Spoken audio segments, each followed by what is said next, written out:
In this video, we are going to talk about World Bank and World Bank Group. What is the basic difference between World Bank and World Bank Group? Its work, function, policy, and in context of India, the role of World Bank. So, formation of World Bank was on July 1944. Its type is International Financial Organization. Headquarter is in Washington DC of United States. It consists membership of 189 countries from IBRD and 173 countries from IDA. So what is IBRD and what is IDA we will discuss later in this video. So there are three main concepts coming from question type in World Bank series. First is formation of World Bank. So answer is July 1944. Type of organization, so it is International Financial Organization. Headquarters, so it is in Washington DC. So 3 point max to be noted. Now what is the definition of World Bank by World Bank itself? So with 189 member countries, a staff from more than 170 country and offices in over 130 location, the World Bank Group is a unique global partnership. दुनिया के लगभग 190 देश और 170 जगह के कर्मचारियों के साथ दुनिया के 130 जगह में फैले हुए एक श्रृंखला का उदाहरण है world bank. So World Bank defined itself as a World Bank is a unique global partnership. So partnership किन क्षेत्रों में होती है? So partnership is for sustainable solution that reduce poverty and build shared prosperity in developing country. 5 institutions working together. So which are the 5 institutions? We can discuss in next slide. World Bank Group is one of the world's largest source of funding and knowledge for developing country. Its 5 institutions share a commitment to reducing poverty, increasing shared prosperity and promoting sustainable development. तो आज के context में climate change एक अच्छा issue है जो हमें पढ़ना चाहिए.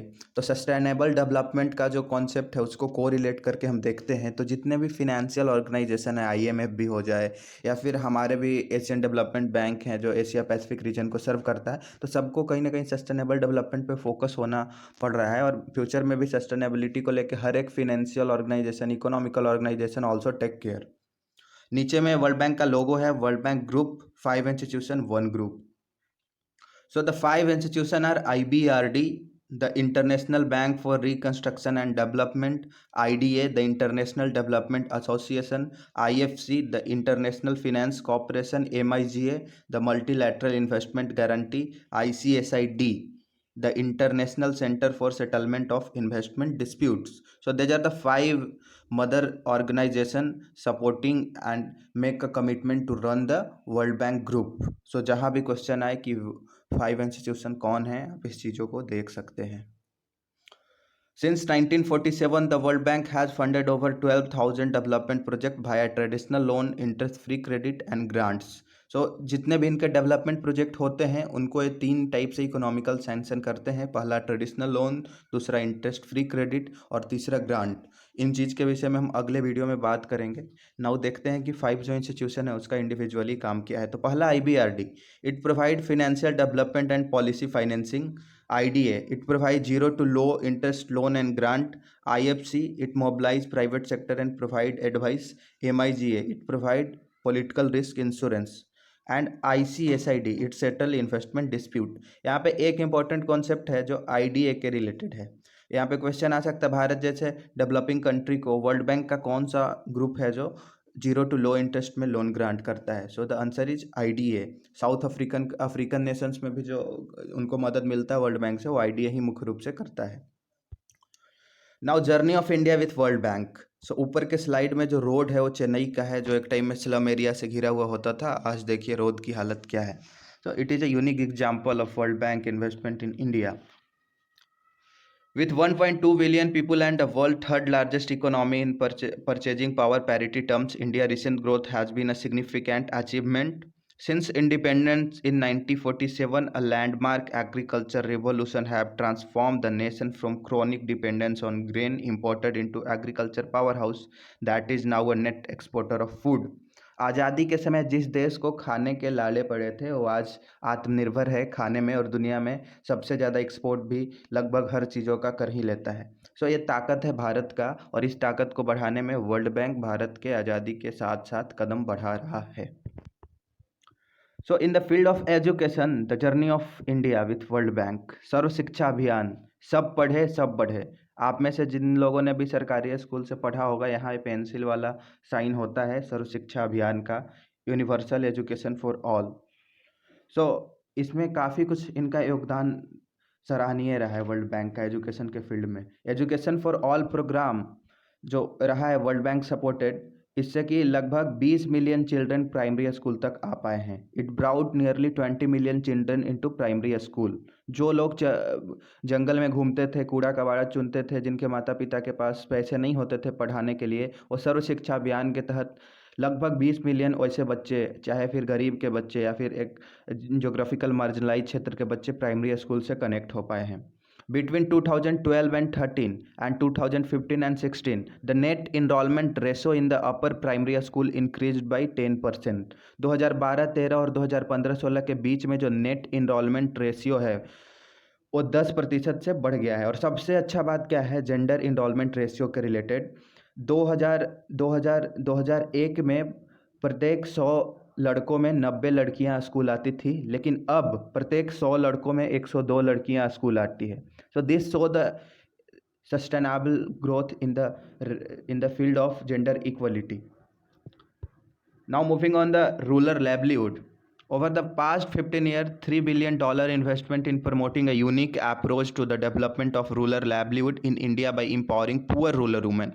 सो ए पुअर रूरल वुमेन को एम्पावर करते हैं, क्योंकि सबसे ज़्यादा जो इनइक्वलिटी है वो वुमेंस के साथ है, उसमें भी ग्रामीण तबके के महिलाओं के साथ हैं। और उनको एम्पावर्ड करने से पूरे, जैसे बोला जाता है कि एक महिला अगर बदल जाए तो पूरा घर बदलता है, वैसे ही महिलाओं का एक समाज बदल जाए तो पूरा समाज बदलता है। इन्होंने फोकस किया ग्रामीण तबके के गरीब महिलाओं को और उनको ट्रेंड किया।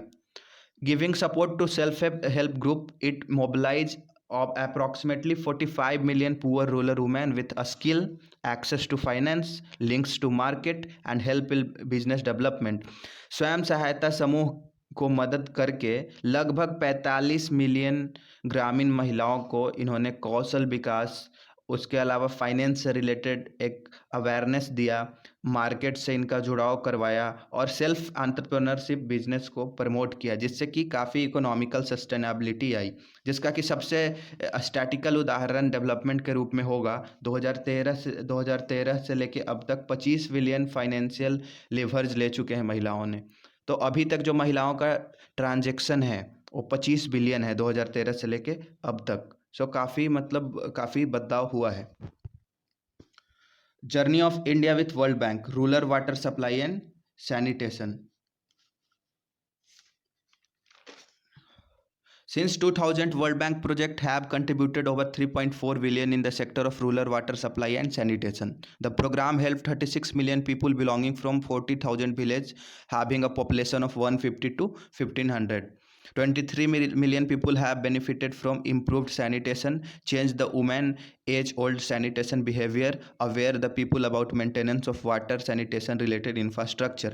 2000 से वर्ल्ड बैंक ग्रुप ने लगभग $3.4 बिलियन का निवेश किया है वाटर सप्लाई और सैनिटेशन के क्षेत्र में, जो कि मुख्य रूप से ग्रामीण वाटर सप्लाई, ग्रामीण जल सप्लाई के क्षेत्र में है। सबसे बड़ा बदलाव इसका क्या हुआ कि 36 मिलियन लोग इससे लाभान्वित हुए, जो कि 40,000 अलग अलग गाँवों के थे, जिन गाँवों की आबादी 150 से लेकर 1500 तक थी।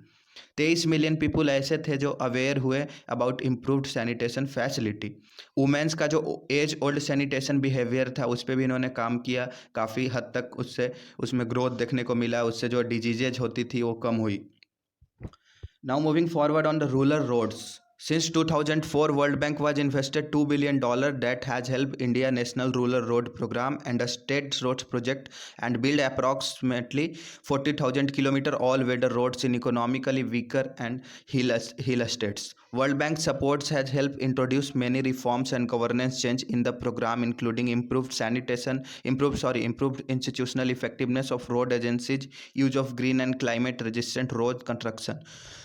इसके अलावा national rural road program has been recognize as one of the countries top 50 achievement since independence. 2004 के बाद इन्होंने $2 बिलियन का निवेश किया, जिससे कि भारत का जो सबसे बड़ा रोड प्रोजेक्ट था नेशनल रूरल रोड प्रोग्राम, उसमें काफ़ी मदद मिला और 40,000 किलोमीटर ऑल वेदर रोड का निर्माण हुआ आर्थिक रूप से पिछड़े हुए और हिली राज्यों में। ये ना सिर्फ रोड बनाता है बल्कि नए नए टेक्निक्स को रोड टेक्नोलॉजी में यूज करता है ताकि रोड पे हो रहे दुर्घटना कम हो, रोड में इफिशिएंट ज़्यादा हो, एक इकोनॉमिकल कॉरिडोर अगर रोड को बनाना है तो काफ़ी सुरक्षित हो, जिसके लिए इन्होंने काफ़ी गवर्नेंस चेंजेस और प्रोविजंस को सपोर्ट किया। गवर्नमेंट ऑफ इंडिया का highway safety, road ambulance are the initiative that are suggested by World Bank. Now health, it is a good issue and very prominent issue. So India was supported by World Bank through 1972। 1972 से ही world bank ने भारत को health के sector में मदद मुहैया करना शुरू किया था। Over the year it help India to meet the health MDG, improve child nutrition and tackle the long standing burden of diseases. World Bank invest in health, focus on improving the quality of health services provided by public sector. In a state of Tamil Nadu and Karnataka, by providing obstetric and neonatal care, the rate of infant mortality declined to 30 and 36% between 2005 and 2015. World Bank supported revised National Tuberculosis Control Program and has treated 20 million patients since 2006 to 2015 and averted 3.5 million TB related death. World Bank also contributed India's strong responsible to HIV, which has been lauded as a global success story. India adult HIV prevalence rate has continued to fall from 0.3% in 2007 to 0.26% in 2015.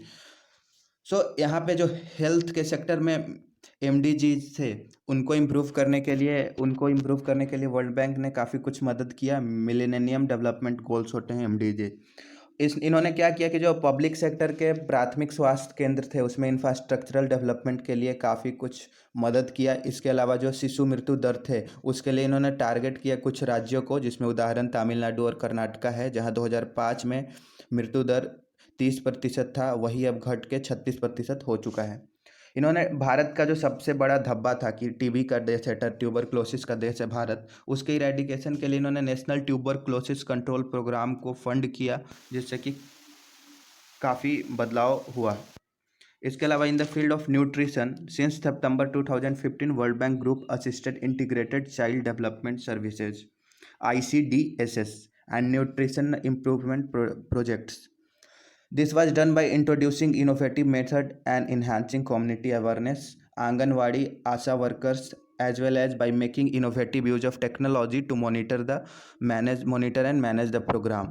So इन्होंने गर्भवती महिला व उसके साथ साथ बच्चे को target किया, उनके न्यूट्रिशनल बैलेंस को एक हद तक मेंटेन करने के लिए integrated child development service system चालू किया। इसके अलावा न्यूट्रिशन इम्प्रूवमेंट प्रोजेक्ट भी इनका एक प्रोजेक्ट है, जिससे कि 29.7 मिलियन गर्भवती महिला लाभान्वित हुई है और 6 महीने से लेकर 3 साल के बच्चे को भी काफ़ी लाभ मिला है, जो कि भारत के 162 जिलों में 8 राज्यों के 162 जिलों में अभी तक एक कार्यक्रम किया जा चुका है। इसके अलावा एग्रीकल्चर की बात करें तो एग्रीकल्चर भारत का एक बड़ा सेक्टर है। Over the past decade world bank group supported had help 2.3 million farmers in the rain fed regions of Karnataka, Himachal Pradesh and Uttarakhand implement soil and water conservation measure and raise agriculture productivity. Mainly ये focus करते हैं water conservation पे, क्योंकि sustainable गोल का एक हिस्सा है। Soil conservation पे भी बात करते हैं, उस पे काम करते हैं, and how to raise agriculture productivity organically.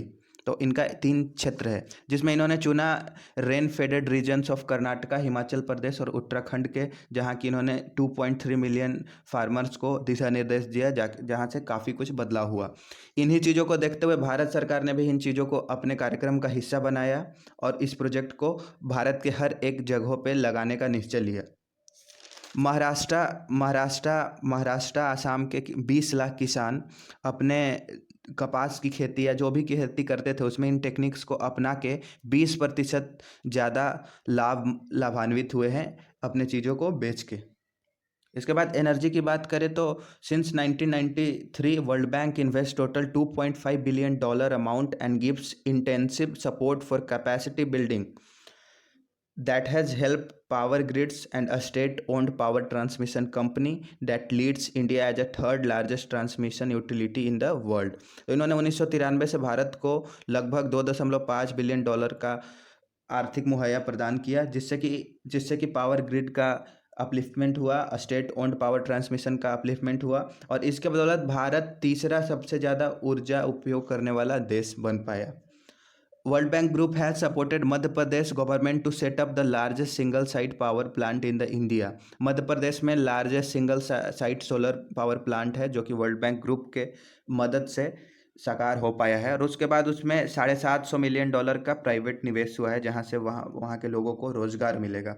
Solar के क्षेत्रों में उन्होंने काफ़ी कुछ काम किया। सोलर प्लेट्स के रेट पर बीट काफ़ी कम हो रहे हैं। So it's all with the help of world bank.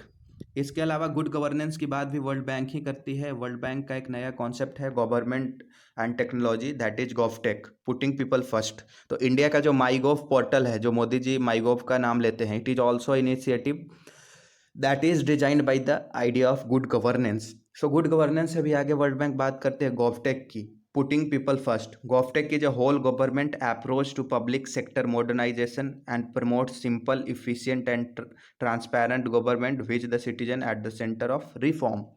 तो यहाँ पे यही गोवटेक का कॉन्सेप्ट है।